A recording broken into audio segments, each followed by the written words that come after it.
to our YouTube audience today on October 31st, 2021. And also to those of you who are here in person, once again, good morning. And those who are watching on the live stream. And welcome to Magic Mountain on Halloween. The chapel service has a series of topics, has had since maybe 2008, since maybe 2015. And today's topic coincides with the Halloween in an interesting way for me. I've been thinking about it all week, partly because I guess I was taught in my recovery to be suspicious of coincidence and think whether coincidence is synchronicity, if you know that term, the more than mere coincidence idea. And so we have the coincidence of Halloween and the theme of change. And I have some stuff that came up for me as I thought about that all week, trying to mine the idea that that coincidence was meaningful. So I'd like to start with some reflections on Halloween, and then talk about addiction, and then bring the two dynamics together. Because Halloween is an interesting thing. It's never been my particular favorite. I will confess, I'm not like the guy who likes costume parties and masquerade and all that stuff.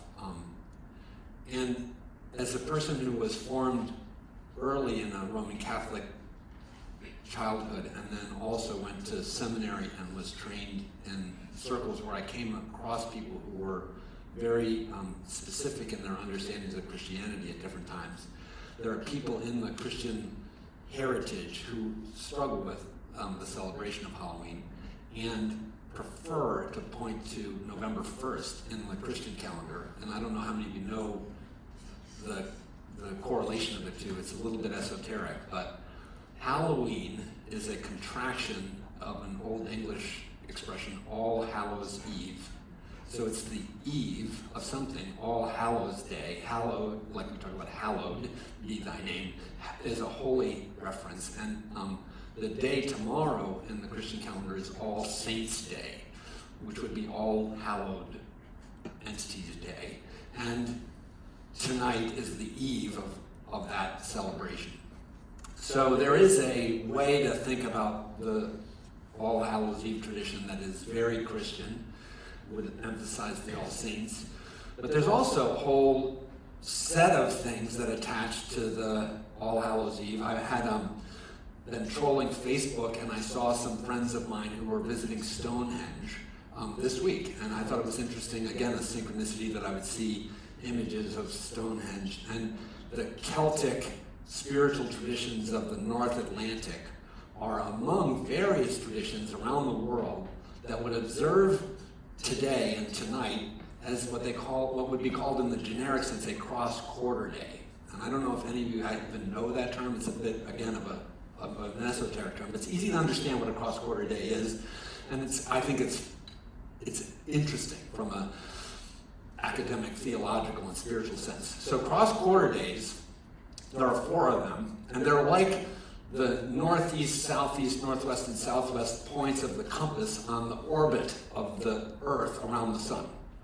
So if you think about the Earth's orbit around the sun as if it were not oval but circular, and you made a compass for that, you'd have 4 central points, north, south, east, west, which would correspond in our case to what we call solstices and equinoxes. And so you have the summer and winter solstice, which are the extreme points, and you have the autumnal and vernal equinoxes, which are the midpoints. And many of us know some of those things, because right around Christmas, December 21st is the winter shortest day of the year, and opposite, around June 21st is the longest sunlight day of the year. So that's the one I think many of us pay attention. And the midpoints between that are the spring and fall equinoxes. But then the cross-quarter days are the midpoints between those. So they're the halfways. And one of them happens to be right around November 1st, October 31st. That's a cross-quarter point. And so in the Celtic traditions of the North Atlantic, there was a holiday that was associated with that calendar point that was called Samhain, S-A-M-H-A-I-N. And the Christians who viewed those religious practices as pagan and bad and awful and witchcrafty and miserable, painted Samhain in a very dark light. But that might be some degree of misunderstanding. I don't know. I often find that, sadly, I think if you spend time exploring spiritual traditions, you start to realize they're rich and deep and complicated, and that there are good and bad things in every religious and spiritual tradition. And so, similarly, I think if you were to explore the North Celtic spiritual traditions, you would find things that are interesting and beautiful, and things that are, weird, creepy, or you probably have people who did bad things, and you probably have lovely people who did wonderful things. And I recently got into this television show for a little while on, I think it's Netflix, Outlander. I don't know if any of you watched it, but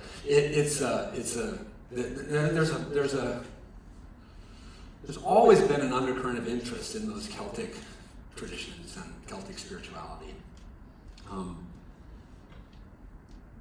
Let me leave it at the point where I find it curious and interesting, and not necessarily toxic and needing to be demonized. So we're on a cross-quarter day, and the themes of the cross-quarter day of Samhain were a couple of them. One was the end of the harvest. That makes perfect sense, right? Northern Hemisphere. And so this was no longer time to be bringing in even pumpkins or whatever. It was time to start putting things away for the winter. And think about winter out there. It's cold. So one of the dynamics that also attends this particular festival is fear, terror. And why? Because winter is about to come, and you don't have any idea how cold it's going to be. Are the root vegetables that you're putting in the cellar going to last you through until the spring? All those kinds of things and the shortening of day, and it's kind of droopy and dark and miserable. And you anticipate, because you've been through this before, it's going to get yet colder and yet darker before the turn towards the light. So that's another theme of the Samhain observance is fear and safety. And in Europe still today, in both a Christian and a Celtic way, the most common practice is not trick or treat or costume kids going around neighborhoods getting candy, but actually in the days leading up to this cross-quarter day, around Western Europe, what you find is a lot of families go to gravestones, and they decorate gravestones. It's a time to go remember your loved ones who have passed away. And you put things like pumpkins, cornucopia, that sort of thing, but also candles on the gravestone. And the idea of the candle is a multiply rich symbol. So the candle is a protection against evil. It's a symbol of it's a guide for the dead to know to go towards the light. We say that, like if you find yourself in a near-death experience, go to the light, right? And that the candle symbolizes for that, the idea. And it's a symbol of hope. I think light as an illumination often is a symbol of hope for us. And the other thing that ends up being sort of caught up in the midst of the story of this day and this time is this idea that it's a thinning moment when, at this particular festival and at others, the curtain that separates the living and the dead gets sheer. There's a kind of a translucency or transparency between, and that liminal idea that this is an edgy day would have different ways of being thought about. Like it's, people who believe in evil spirits or ghosts would think that the ghosts and evil spirits are closer tonight, and that's part of the mystery and mysticism of this particular holiday. And death and life are closer. And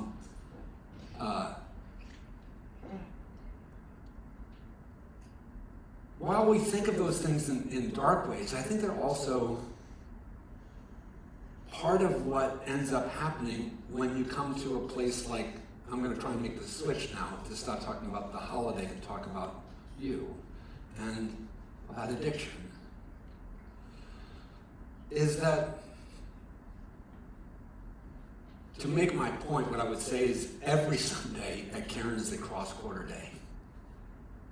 Every day here is a day in which we confront a fear ahead, and we have hope that you're not headed just into more darkness and difficulty, because early recovery is tough, but that there's spring and Easter and all that stuff is on the future horizon for you.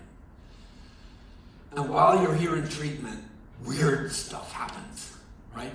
So, this is and why would this place be called Magic Mountain? Because it's a place of extraordinary transformation. It's a place with a heritage and history in which people come and find themselves going forth as if they were entirely almost new beings. Sure, I'm still Jack, and I'm still subject to the foibles and faults of many aspects of my personality, but I was manifesting one life before I get here, and all of a sudden I start manifesting a whole new trajectory that was unforeseen. It's as if my orbit is transformed. And that's magical. It's like, wow! And this is the juxtaposition that I think is so beautiful and interesting about the calendar coming together with my subject matter change, is that it gives me a chance to invite you to think about this as a mystical, mystery, liminal moment. And wonder, what is the curtain that's getting sheer? What is the fear that you hold back and don't let in, that wants to be seen and heard and told? And what is the sunlight of tomorrow that you want to get to, that you and other people's fear believes will not manifest? Because that's the other thing I was saying in the introduction to the chapel service. What I miss at chapel are the families and the alumni who are not here. But you are part of a bigger community. You're patients, and you're here at this nexus, this crucial moment. You're here with the wristband, and you're here for this, generally a 28-day. If you're a doc or whatever, it might be 6 weeks. And if you're in some other circumstances, you might have a slightly shorter stay. But anyway, you're here for around 4-week cycles. And yet there's a history behind you personally, and there's a social community of which you've been extracted from, and a social community towards which you will enter. May not be the same, right? If you're going to go to sober living, whatever, you're going to change that social context. But there are people, you have peeps, you have folks in your life who are also like collaterally damaged and influenced by the terrors of this bizarre and mysterious illness. And I do believe it's an illness. I absolutely believe it's an illness. And I think how we conceive of it is really important in terms of what our hopes are and how we're going to try to address what brings you to being here. And I think that one of the grave, funny pun, mistakes of being at Caron is under regard of the gravitas of the moment. So it's incumbent upon me to try and bring that forward in a way that does credit to the truth of my experience, which is that I have, one of my responsibilities within the Caron organization is to receive notifications when we find out that alumni pass away. So tomorrow when I celebrate All Saints Day and I'm remembering the dead, I'm remembering hundreds and hundreds of Caron alumni whose families I have called over my 13 years.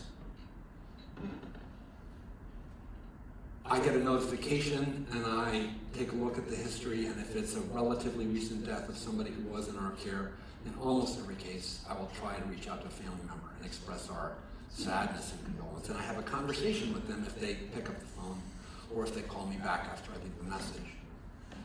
So I feel like it gives me a unique window into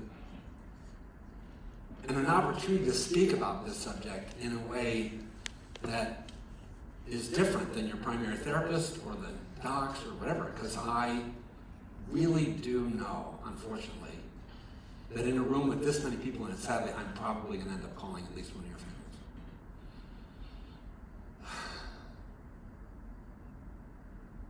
And so I know the joke, boo, right? But I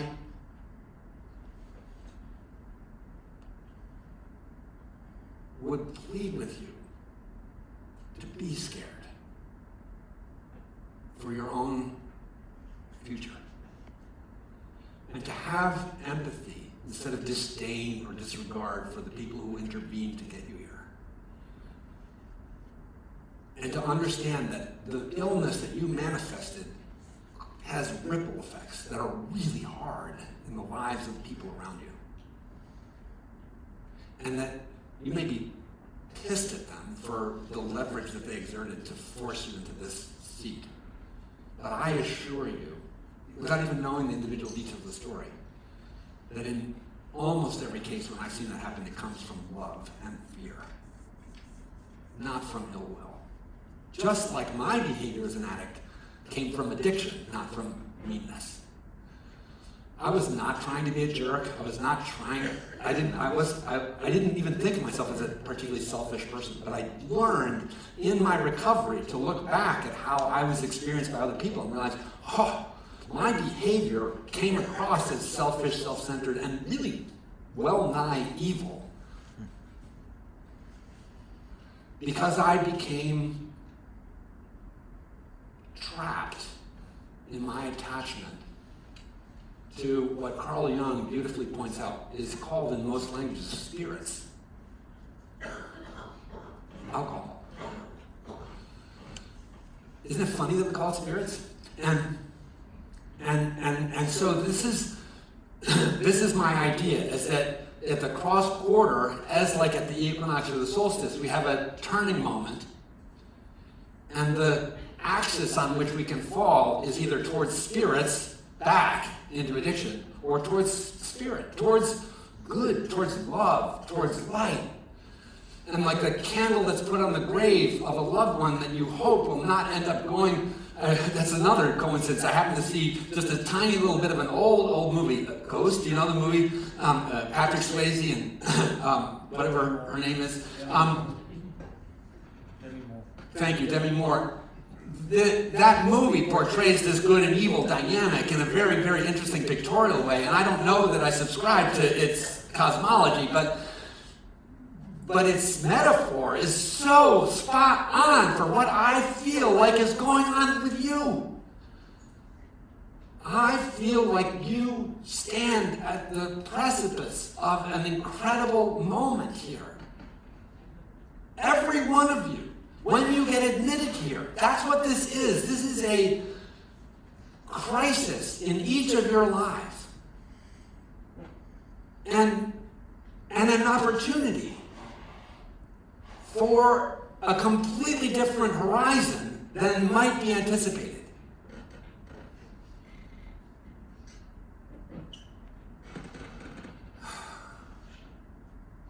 And what I would say beyond that, and then I'll finish, is that in order for that to really happen, I believe some of the most successful people in long-term recovery that I see have really, really gutsy beginnings. They have they will open and reveal the dark and the monster that they have been hiding. Tell their hidden truth, spill their trauma, share their wound, describe their family of origin injury. And in my calendar metaphor, that's the winter that's ahead of you. If you choose this path.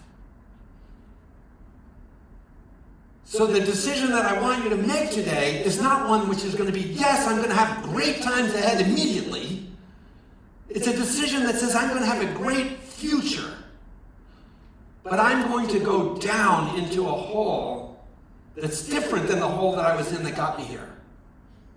And the hole that I'm going to go in is this self-revelatory personal reconstruction and deep examination, which might include trauma treatment, it might be sober living, it might be therapy, it might be my first year. There's a variety of ways that the next piece of your puzzle is hard. And I'm sorry to tell you, I can't fix that. I would just love to tell you what Sandra Bullock movies tell you, which is you come here and you're fixed. No disrespect to Sandra Bullock, and I love some of those movies, but it's this 28-day myth that I want to deconstruct. This is the acute phase of your surgical care. And like having any major surgery, there's a chronic address and surveillance that is required in the long run to make sure your cancer doesn't come back. So welcome to the cross-quarter day. And welcome to an invitation to profound change. And may our winter ahead be a winter that opens into a bright new spring that only that winter can make possible, and not the other winter that would likely have gone ahead.